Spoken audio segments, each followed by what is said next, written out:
এইটো আপোনালোকে চাব পাৰিছে এবিধ আম গছ, বহুত সৰু আম গছ, ঠিক আছে, বহুত সৰু, আৰু আমো ধৰিছে তাত, বুজিছে, মই আপোনালোকক দেখাইছো আমো ধৰিছে, ঠিক আছে।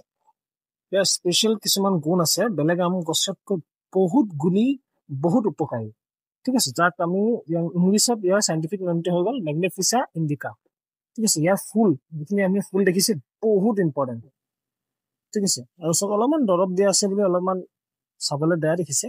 ইয়াৰ ফুল এইটো মানে স্পেচিয়েলি যিখিনি ছিংগাৰ গান গাই বা নিজৰ চাউণ্ড চেঞ্জ কৰিব বিচাৰে তাহাঁতৰ কাৰণে এইটো যদি বহুত ইম্পৰ্টেণ্ট, এইটো যদি খাব পাৰে তাহাঁতৰ চাউণ্ড একেবাৰে বহুত ইম্প্ৰুভ হ'ব। আৰু নেক্সট হৈ গ'ল পাত, এইটো পাত এণ্টি ডায়েবেটিক দৰৱ, হয়তো এণ্টি ডায়েবেটিক, বহুত ইম্পৰ্টেণ্ট, মানে এবাৰ খালে মানে আপোনাৰ ডায়েবেটিক অলৰেডি ল' হৈ যায়, বহুত ইম্পৰ্টেণ্ট। লগতে চব গছটো অলপ দৰৱ দিয়াৰ কাৰণে অলপ লেতেৰা হৈ আছে, কিন্তু বহুত গুণাকাৰী, বেলেগ আম গছতকৈ বহুত গুণাকাৰী। নেক্সট হ'ব ফুলজোপা, ঠিক আছে, বহুতো আম ধৰিছে, বহুত ইম্পৰ্টেণ্ট এইটো ফুল আপোনাৰ। আৰু লগতে আম, আপোনাক এটা আমটো দেখাইছো ৰ'ব, এইটো আম।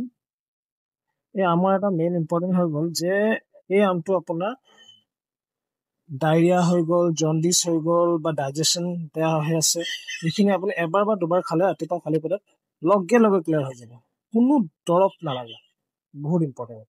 Thank U.